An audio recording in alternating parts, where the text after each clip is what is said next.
In 1066, William of Normandy conquered England. To control the hostile countryside, he built a network of timber fortifications, soon replaced by more secure stone buildings, such as this hall keep, combining military and domestic functions. Living accommodation was at first floor level, supported on huge timbers. These structures developed into sophisticated castles over the next 3 centuries. William strengthened his grip on England through control of the church, replacing the Saxon hierarchy with clerics from Normandy. Political power and religious zeal saw the rebuilding of all the Saxon cathedrals in the Norman style. Winchester, started in about 1079, was completed in 1110. It was the largest Norman building in Europe and the largest structure since Roman times. Most cathedrals and abbey churches were built in the shape of a Latin cross. The laity were restricted to the nave, the west end of the church. The altar was sited at the east end, with the transepts forming the shorter arms of the cross and running north-south. The transepts at Winchester are typical of the Norman style, a variety of Romanesque architecture loosely based on the buildings of ancient Rome. Early Norman work was generally plain, with circular columns supporting square capitals and rounded arches. Despite later window alterations, the Norman transepts at Winchester are mostly intact, although the original roof, open to the rafters, has long since gone. Originally, the walls were lime-washed and brightly painted with patterns, pictures and stories from the Bible.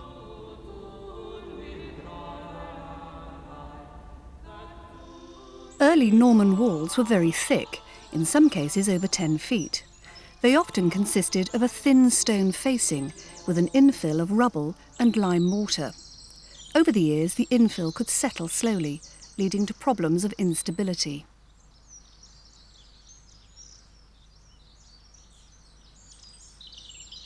Structural failure was not unknown, and there are several accounts of Norman towers collapsing. Central towers were most prone to failure, because they're only supported by 4 arches.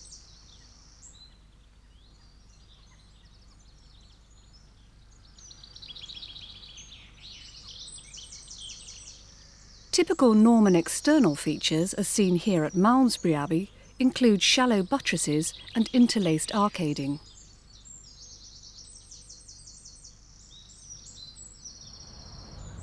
Few Norman towers survive today. One of the most impressive is at Tewkesbury Abbey. The tower was completed in about 1160 and rises to a height of 150 feet. The pinnacles and battlements which crown the tower were added in about 1600, some 450 years later.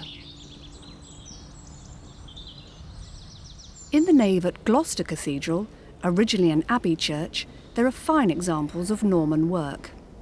The zigzag decoration around the arches and ornamental capitals crowning the columns are typical of the late Norman period. The vaulted ceiling is from a later period and was possibly built under the original timber roof.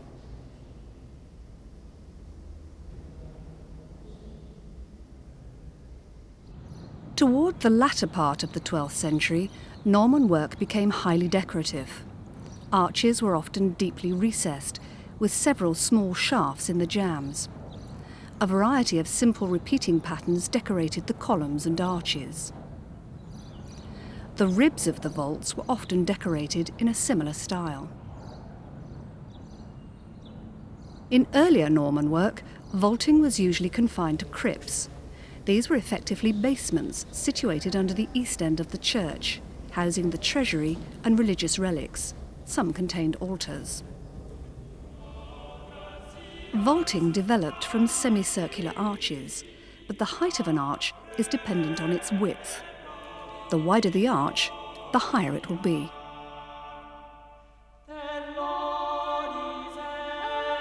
This means that if a vault bay is rectangular, The tops of the arches will be at different levels.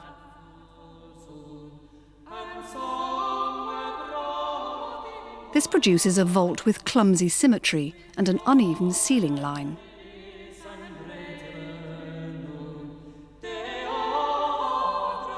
The development of the pointed arch solved all these problems. The height of the arch is no longer dependent on its width.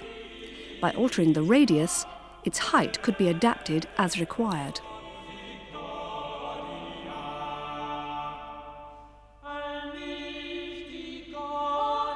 Unlike early barrel vaults, which required continuous support and therefore only allowed for narrow window openings, the cross vault, constructed with pointed arches, gave much more flexibility in design and layout. Vault loads no longer needed continuous support, so window openings could be much larger.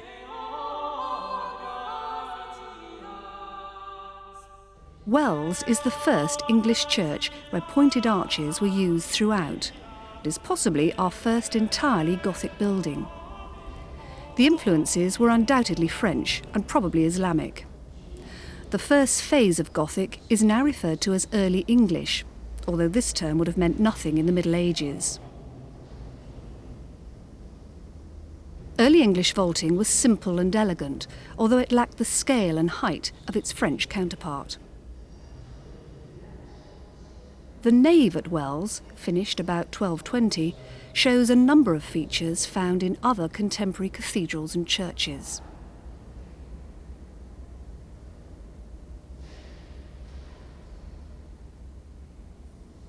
Columns were often arranged in clusters.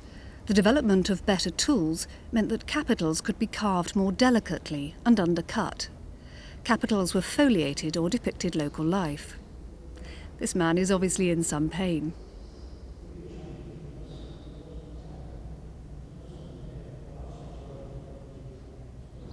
Externally, narrow pointed arches known as lancets decorated the stonework. They were often arranged in clusters of 3 or more. Slender circular pinnacles provided further ornament. Shallow buttresses and steep roofs were typical of the early English style. The window tracery and parapets are later additions. As the first phase at Wells was nearing completion, work at Salisbury was just beginning. In about 1200, a decision had been made to rebuild the cathedral on a new site, and work eventually began some 20 years later. Much of the work was completed by 1260, although the tower and spire are from a later date. Again, lancet windows dominate the elevations in true Early English style.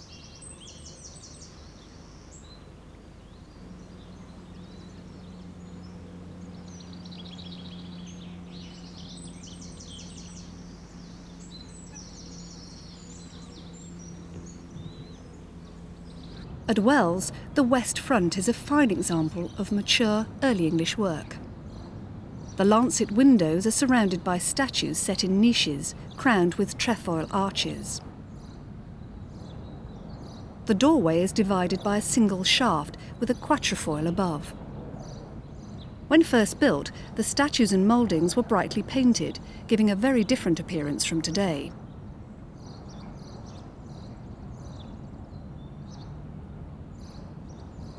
Inside, the cathedral is typical in that it contains the arcade, the triforium, and the clerestory, the windowed top story.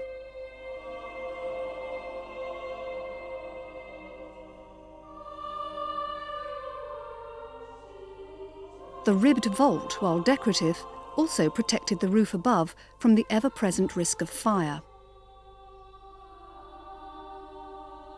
The roof covering is now lead, although originally it may have been tiled.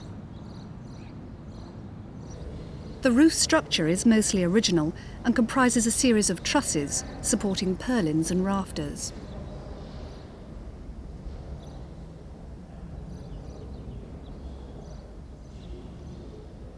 Ironically, the modern threat of fire is to the vault, not the timbers. Drains are needed to remove water used by firefighters.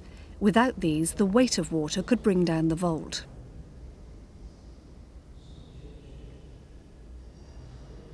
The load from the vault is transferred to the upper walls, across the aisles and down into the buttressed external walls.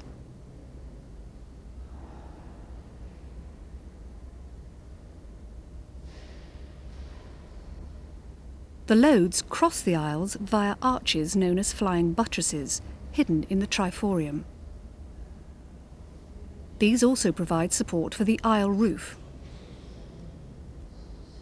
Additional loading on top keeps them rigid. Shape and layout were achieved through basic geometry. The nave is a chain wide, a chain high, and 2 chains long. Ely Cathedral seems to be based on a series of squares. The rediscovery of classical geometry, through contacts with the Arab world, enabled masons to produce more complex patterns for elements such as columns and mouldings, while still using simple compasses and dividers. Arabic rather than Roman numerals made calculations easier.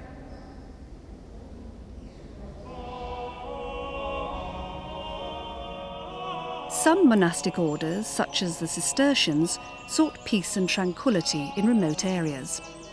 Deriving their income from their huge flocks of sheep, they built large but austere abbeys. At Tintern, their wealth allowed them to replace the earlier Norman church with a new building.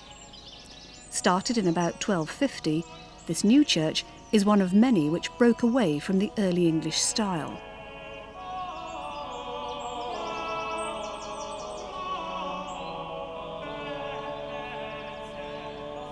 In this building, we can see the transition to what became known as the decorated style.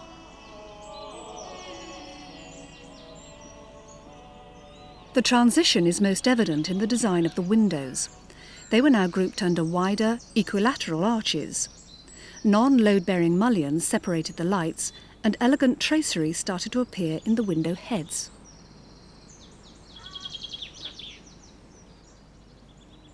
This early stage in decorated work is often referred to as geometric. The west window from about 1280 is a fine example.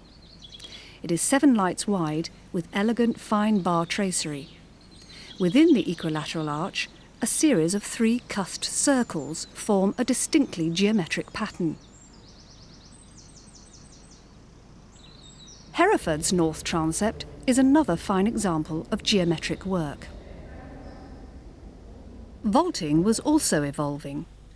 In the chapter house at Wells, more elaborate work has 32 ribs springing from a central column.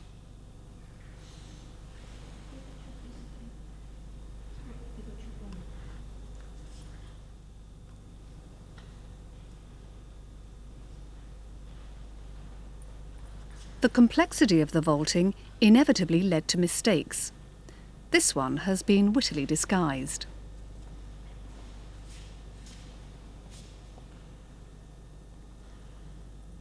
The simple geometric tracery in windows developed into a repetitive style, often referred to as reticulated.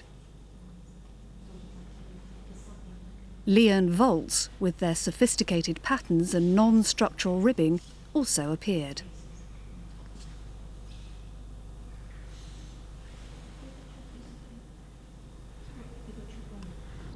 Exeter is probably Britain's best example of decorated architecture. The original Norman building was extensively rebuilt and extended between 1260 and 1370.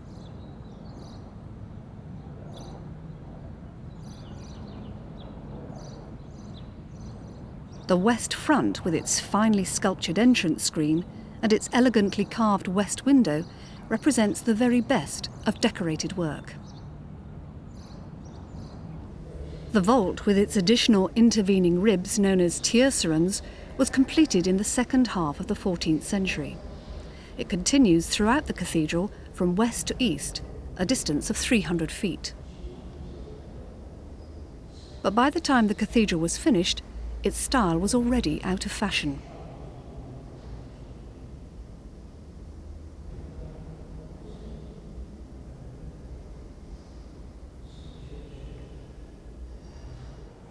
Photographs from modern Liverpool Cathedral show how a vault is built. Timber centering is formed under the lines of the ribs. The bosses are positioned, followed by the ribs themselves. The gaps between the ribs, the webbing, can then be completed. With the ribbing and webbing in place, the centering can be removed.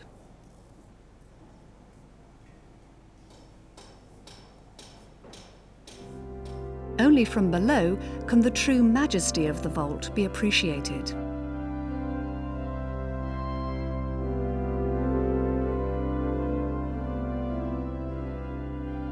The end of the decorated period saw lavish ornamentation. ogee arches, curved round 2 radii, became common.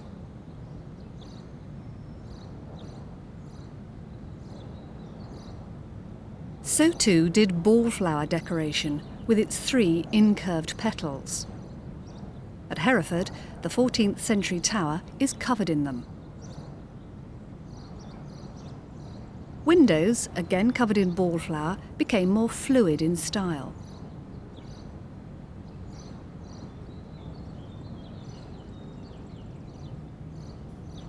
And buttresses were decorated with crocketed canopies and niches with statues. The tops were often crowned with pinnacles. High towers were a sign of status and wealth. The tower at Tewkesbury is one of the highest Norman towers still standing.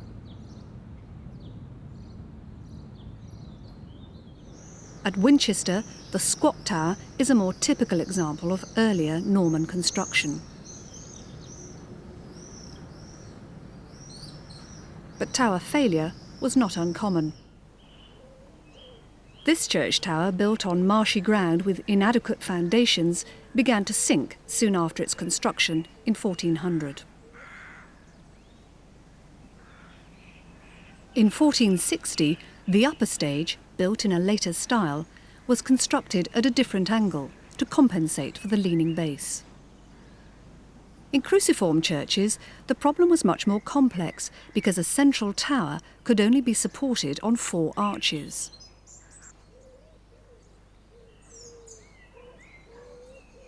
This is very evident at Wells, where the central tower of 1200 was heightened in about 1320. The blind, narrow lancets show the original construction. The increased weight of the new tower overloaded the foundations and caused noticeable stress to the fabric of the church.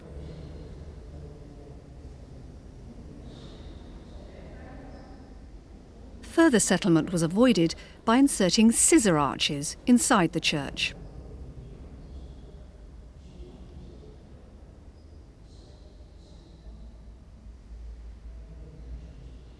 The new tower was originally designed as a lantern.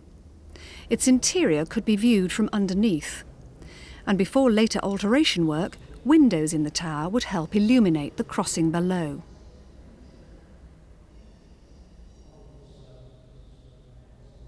A ceiling was added later, blocking the view and the light.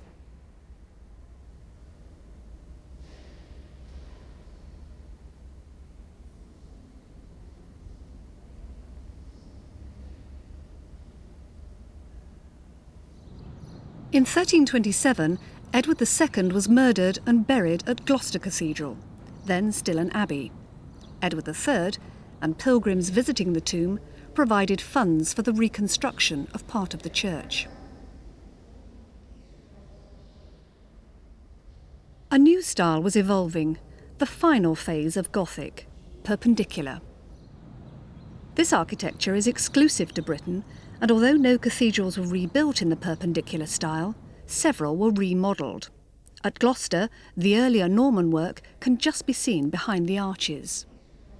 Thin frameworks of stone contained huge windows filled with glazing. The combination of horizontal and vertical stonework provided a rectilinear framework. Slender columns in between the windows supported vaulting of incredible complexity. The effect was one of space and light.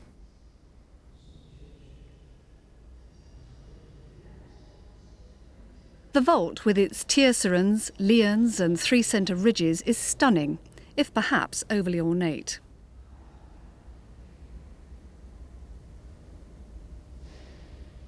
The great east window of about 1350, at the time the largest in the world, emphasises the vertical elements, even though it's broken into a series of smaller panels by the horizontal stone transoms. The nave at Winchester is another fine example of perpendicular remodelling.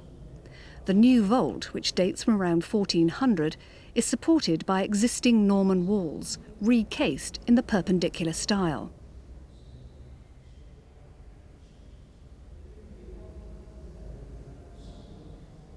This drawing by Robert Willis, the 19th century architectural historian, shows how the three-storey Norman work was remodelled.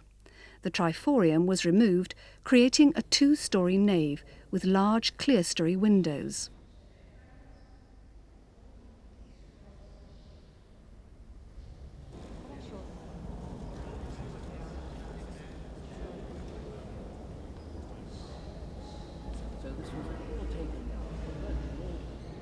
At Winchester's east end, the late perpendicular work dwarfs the early English retro choir. The wide clerestory windows date from the early 1500s. Elegant flying buttresses transfer the forces from the vault across the aisles and onto the main buttresses, which project from the external walls. Some taller churches required twin sets of flying buttresses. The pinnacles are not just decorative. Their heavy weight helps counteract the lateral thrust from the flying buttresses.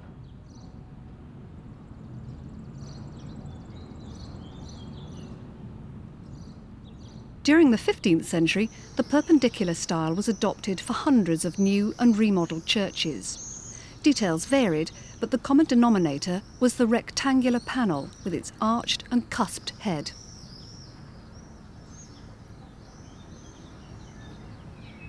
Fan vaulting is unique to the perpendicular period and probably first appeared in the cloisters at Gloucester. It comprises a series of curved conical shells with the ornate ribs carved as an integral part of each shell. Later in the period, wider vaults over naves, for example, were built in this style.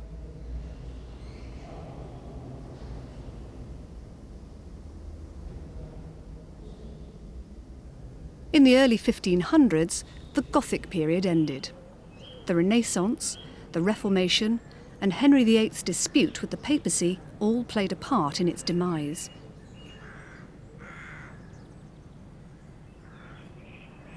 In the following centuries, the Renaissance influenced design. The classical style predominated, evoking the temples and buildings of ancient Greece and Rome. And it was in this period that the word Gothic was first used, a pejorative reference to medieval architecture.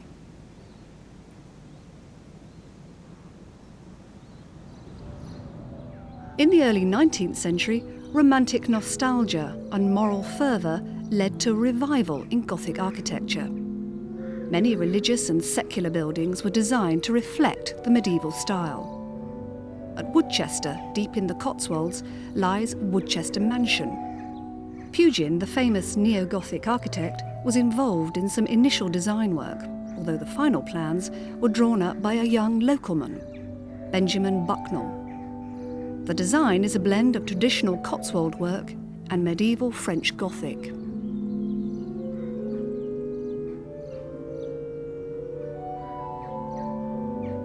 The building is fascinating because its construction was abandoned in the early 1860s. Inside, the centring to the arch is still in position, as are the timber boards protecting the springers of the vaults from construction debris above.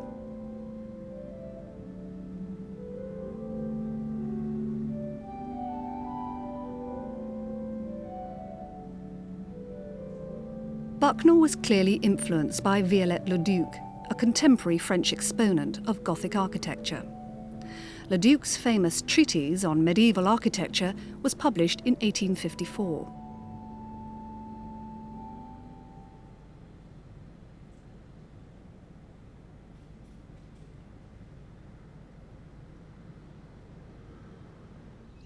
The Victorians copied many styles, and there are fine examples of neo-Gothic work built in the various periods of the Middle Ages. The Norman influence is unmistakable here.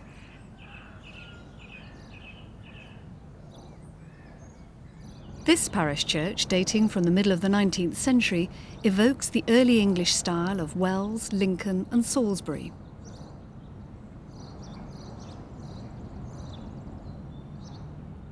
This porch is crowned with an ogee arch. The reticulated window above and the crocketed, tapered pinnacles are copied from the Decorated period.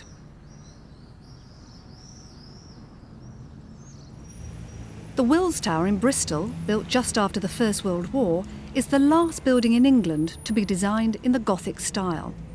The perpendicular windows and panelling would not have been out of place 500 years earlier.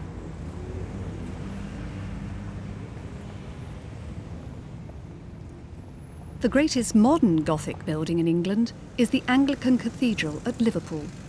Designed before Wills Tower, it was not completed until the 1970s. It dwarfs its nearby Catholic counterpart and is the largest cathedral in England. The bell chamber at the top of the tower clearly shows its vast proportions.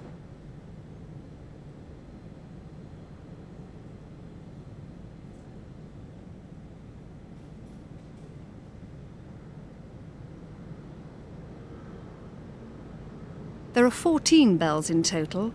The largest, Great George, weighs almost 15 tons.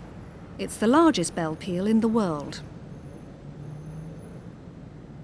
Although the vaulting is formed traditionally, the roof structure is concrete and steel, marrying the style of the Middle Ages with the technology of the mid-20th century.